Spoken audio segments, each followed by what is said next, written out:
Hello everybody, I'm KC, and welcome to another edition of Let's Talk About. Today, time to own up to my pony Sona, so let's talk about the latest episode of My Little Pony Friendship is Magic, Rarity Investigates. And I love this episode so much!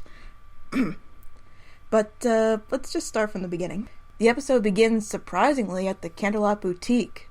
I'm honestly surprised to see this place and Sassy Saddles right after their debut episode. I certainly appreciate it though. This is where Rarity reveals a new line of dresses inspired by the stories of Shadow Spade.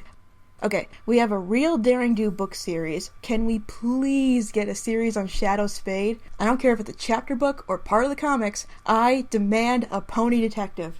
In the opening, Rainbow Dash's position as a Wonderbolt Reserve that she earned back in Testing 1, 2, 3 is made a bit more clear as to what that actually means. If only we could say the same thing about the Wonderbolts themselves. While her position on the Wonderbolts may not matter, since she's framed for sending Spitfire away right after a special event the Wonderbolts have to perform at, luckily, Rarity is there to play detective and clear her name.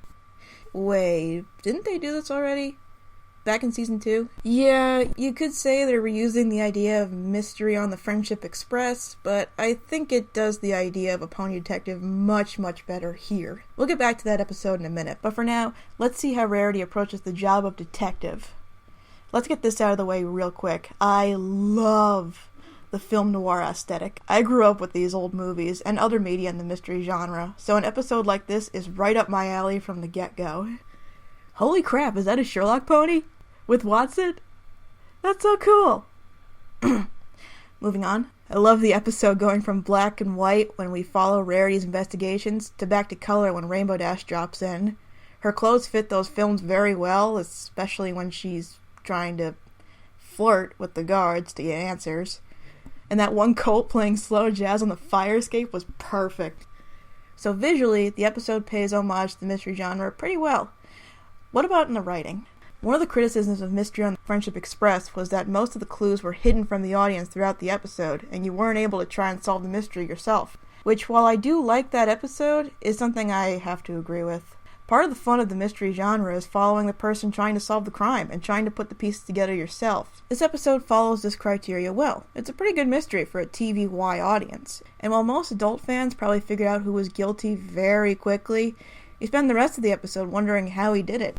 It kind of reminds me of Columbo. In that show, the first 10 minutes of almost every single episode shows the guilty person committing the crime, but what works about Columbo is that you spend the rest of the time with Lieutenant Columbo, wondering how he's going to figure out who did it. This episode plays out that way for the adult audience, and it is satisfying seeing the pieces come together. Wait. Oh my god, the Sherlock pony has a B cutie mark? That's amazing! Do you have any idea why that's funny? Sorry. Back to the show. It also helps that in Columbo, Lieutenant Columbo is such an eccentric character to follow, which is something else this episode emulates. Some of the most successful characters in the mystery genre have been ones who have unconventional but realistic ways of solving crimes, or are individuals, people who have actual authority, don't usually believe can solve the case, sometimes both. This goes as far back as Sherlock Holmes guys, with people like Inspector Jones in The Sign of 4 not believing Holmes' methods would lead to finding the culprit. Being a fashion designer, Rarity has a way of looking at the world with an attention to detail, but Rainbow Dash doesn't see it that way. She just wants to hurry up and solve the case, and doesn't think the things Rarity is dwelling on are important. It's actually a contrast in personality that is very enjoyable to watch. In fact, this episode honestly makes me wonder why there hasn't been a Rainbow Dash Rarity episode before. They work so well off each other, and it leads to some of the best moments in the episode. The moral may be kind of tacked on, but I don't mind. Everything this episode has to offer more than makes up for that. This may be one of my new favorites of the season. Like I said, I already love the mystery genre and the film noir aesthetic, but what really shines is the dynamic of Rarity and Rainbow Dash.